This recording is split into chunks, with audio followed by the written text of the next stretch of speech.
Black and white நேயர்களுக்கு வணக்கம். நிகழ்ச்சியில் வலைபேச்சு அந்தணன் இணைகிறார். வணக்கம் சார். வணக்கம். அஜித்குமார் அதிமுகவுக்கு அடுத்த வாரிசாக கொண்டு வர ஜெயலலிதாவே விரும்பினார் அப்படின்னு இந்து பத்திரிகையின் முன்னாள் ஆசிரியர் நரசிம்மன் பிளாக் அண்ட் ஒயிட் யூடியூபுக்கு தான் முதல் பேட்டி கொடுத்துருந்தார். அது தொலைக்காட்சியில் விளம்பரங்கள்லாம் கொடுத்தும் அந்த பேட்டியை நம்ம தான் ஃபஸ்ட்டு போட்டிருக்கோம். இப்போ இது அஜித் ரசிகர்கள் பெருமளவு கொண்டாடுறாங்க. அன்னைக்கே வந்த வாய்ப்பு இது தலைவருக்கு அப்படின்னு. அப்படி அந்த காலகட்டத்தில் வெளியில் ஏதாவது திரையுலகத்தில் இருந்ததா? எதையும் அஜித் அப்போ அரசியலுக்கு வந்திருந்தா எப்படி இருக்கும்? இல்லை, வந்திருந்தாங்கிறது வேற, அதுக்குள்ளே நம்ம போக வேண்டாம். பட் இப்படி ஒரு பேச்சுவார்த்தை நடந்ததுங்கிற தகவல் அரசல் புரசலாக சினிமா வட்டாரத்தில் இருந்துச்சு. இப்போ திரு நரசிம்மன் அவர்கள் சொல்கிறதுல நிறைய உண்மை இருக்குது. அவர் ஏதோ அவங்க இறந்த பிறகு அவருடைய பப்ளிசிட்டிக்காக பேசுகிறாரெல்லாம் நம்ம எடுத்துக்க முடியாது. ஏன்னா இப்போ அவங்க இருக்கும் பொழுது அவர் நினச்சிருந்தாருன்னா அவருடைய இருப்பு எங்கே இருக்குது என்னங்கிறத வெளியில் சொல்லியிருக்கலாம். இப்போ அவர் வீட்டில் தினமும் ஒரு 100 பேரை கூட வச்சுருக்கலாம். பட் அவர் அது எதையுமே விரும்பின நபராக நமக்கு தெரியல.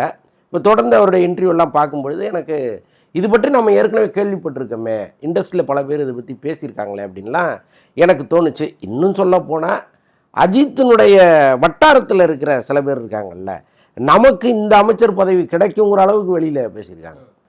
அதை ஒரு ஜாலியாகவும் அதே நேரத்தில் இது நடந்துருங்கிற நம்பிக்கையோடையெல்லாம் பேசிகிட்டு இருந்ததெல்லாம் எனக்கு தெரியும். ஸோ அதனால் நான் அதை அவர் சொன்னதை நான் முழுமையாக நம்புகிறேன். இன்னொன்று இப்போ அஜித்தை தவிர வேறு யாராவது ஒரு ஹீரோவுக்கு இந்த வாய்ப்பு கிடைச்சிதுன்னு வைங்களேன், உடனடியாக ஓகே சொல்லியிருப்பாங்க. அஜித்தை பொறுத்தளவுக்கு அவர் எப்போவுமே ஒரு மிஸ்டர் க்ளீன் தான்.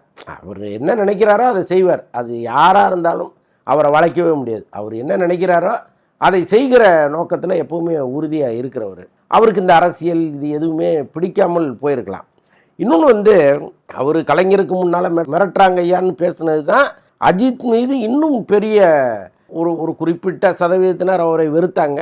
ஒரு குறிப்பிட்ட சதவீதத்தினர் அவர் மீது என்னடா இப்படி ஒரு நடிகர் இவ்வளோ தைரியமாக பேசிட்டாரே கலைஞர் முன்னாடி, அதுவும் ஒரு சிஎம் முன்னாடி இப்படி பேசுகிறதெல்லாம் சாதாரண விஷயம் இல்லைங்கிறது அவங்க தெரிஞ்சு அவரை பயங்கரமாக அட்மையர் பண்ண ஆரம்பித்தாங்க. ஸோ ஒருவேளை இந்த அம்மா இந்த சம்பவத்திற்கு பிறகு அஜித் சரியாக இருக்கும்னு நினச்சாங்களான்னு நமக்கு தெரியல. ஆனால் அவரை நீங்கள் யாரோடு அவர் பழகினாலும் அவர் மீது டக்குன்னு ஒரு மரியாதை எல்லாருக்குமே வரும். அது கலைஞராகட்டும், ஜெயலலிதா அம்மா ஆகட்டும், யாராக இருக்கட்டும். இவர் அவங்கள போய் சந்தித்து ஒரு 10 நிமிஷம் பேசினாலே அவங்க இவர்கிட்ட அட்மையர் ஆகிற அளவுக்கு தான் அவருடைய அந்த பேச்சுவார்த்தை, நடவடிக்கை, அந்த டிக்னிட்டி. அவன் கோட்டு போட்டிருந்தா கூட அதுக்குள்ளே ஒரு பணிவை அவர் காமிப்பார். கம்பீரத்தை காமிக்க வேண்டிய இடத்துல கம்பீரத்தை காமிப்பார். கரெக்டாக அவங்க அவர்கிட்ட ஒரு இவர் சரியாக இருப்பாருன்னு நினைக்க வைப்பதற்கான ஒரு சூழலை அஜித் நிச்சயமாக ஏற்படுத்தியிருப்பார். அது பர்பஸாக ஏற்படுத்தாமல் இயல்புலேயே அவருக்கு அமைஞ்ச விஷயமாக தான் நான் அதை பார்க்குறேன். எந்த வகையிலும் அரசியல் தொடர்பில் இல்லாத நபர் அவர். ஆமாம். ஆனால் அதிமுக என்ற ஒரு பேர் இயக்கத்திற்கு அவரை கொண்டு வரணும்னு அந்த அம்மா ஏன் நினைச்சாங்க அப்படின்றது ஒரு கேள்வி இருக்குது. நீங்கள் சொல்லக்கூடிய அந்த அஜித்தோடைய வட்டாரங்கள்லாம் கூட இந்த அளவுக்கு தெரிஞ்சோம். அஜித்துக்கு ஏதாவது அரசியல் எண்ணங்கள் ஏதாவது அப்படி கேள்விப்பட்டிருக்கீங்களா? காதுக்கு வந்திருக்கு? இல்லை, அவருக்கு ஆரம்பத்திலேருந்து இந்த அரசியல் மீதும் அரசியல்வாதிகள் மீதும் பெரிய விருப்பம் இல்லை. ஏன்னா அவருக்கு சில விரும்பத்தகாத சம்பவங்கள்லாம் அவருக்குள்ளே நடந்துச்சு. அதுக்கு ஒரு காரணம் இந்த மிரட்டுறாங்கயான்னு சொன்ன பிறகு அவர் மிரட்டலுக்கு ஆளானது. ஏன்னா அவ்வளோ பெரிய இயக்கம், அது 1 கோடிக்கும் மேற்பட்ட தொண்டர்கள் கொண்ட ஒரு இயக்கம். அப்போ ஆளுங்கட்சி கலைஞருக்கு முன்னாடி அவ்வளோ அசால்ட்டாக பேசிட்டு நீங்கள் வீட்டுக்கு போயிட முடியுமா? கலைஞரே வேணான்னா கூட தொண்டர்கள் கேட்க மாட்டாங்கல்ல. அஜித் வீட்டு நம்பர் தெரிஞ்சால் பார்த்தாதா? ஆளாளுக்கு ஃபோனை போட்டு விடிய விடிய தூங்க விடாமல் மிரட்டின கதைகள்லாம் நடந்துச்சு. நல்ல வேளையாக டக்குன்னு அன்னைக்கு ரஜினி ஒரு முடிவை எடுத்து நீ வா நான் பார்த்துக்கிறேன்னு கூப்பிட்டு போய் நேராக கலைஞர் முன்னாடி நிற்க வச்சு கலைஞர் அந்த பிரச்சனையை ஆஃப் பண்ணார். கலைஞராக இருந்ததுனால அதை டேக் இட் ஈஸியாக எடுத்துக்கிட்டார். இதே இந்த அம்மாவுக்கு எதுக்க ஒரு நடிகர் பேசிட்டு அவர் நிம்மதியாக வாழ்ந்துட முடியுமா? என்ன முடியாதில்லை. பட்டு கலைஞருக்கு அந்த பெருந்தன்மை இருந்துச்சு. அவர் பரவாயில்ல போ கொடுப்பா அப்படின்னு சொல்லிட்டு எல்லாருமே அந்த இயக்கத்தில் இருக்கிறவங்கள அமைதிப்படுத்திட்டார். ஆனால் அரசியலின் மீது ஒரு வெறுப்பு வருவதற்கு அந்த சம்பவம் ஒரு காரணமாக நிச்சயமாக அஜித்துக்கு இருந்திருக்கும். ஏன்னா அவ்வளோ அசிங்கமாக அவரை பேசியிருப்பாங்க. இன்னும் சொல்ல போனால் நேரில் கூட வீட்டுக்கு வெளியில் நின்று கத்திருப்பதற்கெல்லாம் வாய்ப்புகள் நிறையா இருக்குது. அவர் அரசியல் மீது வெறுப்படைவதற்கு இன்னொரு காரணம் ஒன்று இருந்துச்சு. கோட்டூர்புரத்தில் ஒரு அமைச்சர் இருந்தார்.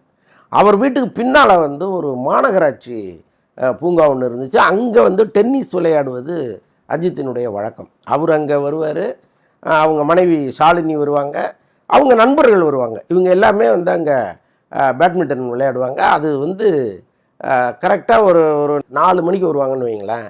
அந்த நேரம் வந்து அமைச்சர் ஓய்வு எடுக்கிற நேரம். இப்போ லொட்டுன்னு இவங்க தட்டிக்கிட்டு இருக்கிறது வந்து அவருக்கு பெரிய டென்ஷன் ஆகி ஒரு நாள் அந்த பார்க்கே பூட்டுங்கன்ட்டார். இப்போ பார்க்கை வந்து பூட்டிட்டாங்க. அதில் வந்து அவருக்கு ஒரு சின்ன வருத்தம் ஒன்று உண்டு. ஸோ அதை வந்து அப்போ நாங்கள் பத்திரிகையாளர்கள்லாம் சந்திக்கும் போது ஒரு சம்பவமாக கூட சொல்லி சிரிச்சுக்கிட்டு இருந்தாங்க. ஸோ இதெல்லாம் நடந்திருக்கு. அதனால் அரசியல்னாலே அவர் வந்து நமக்கு எதுக்கு இது அப்படின்னு நினைக்கிற இடத்துல தான் இருந்தார். ஒருவேளை அவங்க ஜெயலலிதா அம்மா வந்து ரொம்ப வாய் விட்டு கேட்டிருந்தா கூட, இல்லைம்மா நான் எனக்கு இது செட் ஆகாதுமான்னு கூட அவர் சொல்லியிருப்பதற்கு நிறைய வாய்ப்புகள் இருக்குது. இல்லை இப்போ ஒரு காலகட்டம், ஏன்னா அரசியலில் தமிழ்நாட்டில் இப்போ இருக்கக்கூடிய சூழல், நடிகர்கள் தொடர்ந்து இப்போ கமல்ஹாசன், விஜய் அப்படின்னு வருகைக்கு பின்னர் ஏதாவது அவர் முடிவில் மாற்றம் இருக்குமா? ஏன்னா ஒரு பக்கம் துபாயில் ஒரு அகாடமி அந்த ரேஸ்க்கு அப்படின்லாம் ஒரு பிளான் பண்ணிட்டாரு அப்படின்லாம் வச்சிட்டாலும், மனிதர்களுக்கு எங்கேயாவது கமல்ஹாசன் படத்தில் சொல்கிற மாதிரி ஒரு பிரேக்கிங் பாயிண்ட் அப்படின்னு ஏதாவது இருக்குமா அஜித்துக்கு? இல்லைங்க, அவர் நினச்சிருந்தாருன்னா இப்போ அவருக்கு பின்னால் இருக்கிற இந்த கூட்டத்தை அவரால் ஒருங்கிணைச்சிருக்க முடியும். இப்போ கூட ரீசெண்டாக அவர் என்ன சொல்கிறாரு, உங்கள் குடும்பத்தை பாருங்கள், அஜித் வாழ்க விஜய் வாழ்கன்னா நீங்கள் எப்போ வாழ போகிறீங்கன்னு கேட்குறாரு. ஸோ அப்படிப்பட்டவர் வந்து இன்னும் ஒரு வருஷத்துலையோ 2 வருஷத்துலையோ வாங்க எல்லாரும் சேர்ந்து ஏதாவது ஒன்று பண்ணலான்னு கூப்பிடுறதுக்கு வாய்ப்பே கிடையாது. அவர் முழுக்க அரசியலை வெறுக்கிறாருங்கிறது தான் உண்மை. ஆனால் இப்போ இருக்கிற அரசியல் சூழல் என்ன பண்ணுது அப்படின்னா, விஜய் வந்து ஒரு பெரும் சக்தியாக வந்துகிட்டு இருக்காரு, அவர் பின்னால் ஒரு கூட்டம் கூடுது. அப்போ அவருக்கு நேர் எதிரியான அஜித்தை வந்து எப்படியாவது நம்ம கைக்குள்ளே போட்டுக்கலாமான்னு ஒரு விஷயம் இங்கே நடக்குது.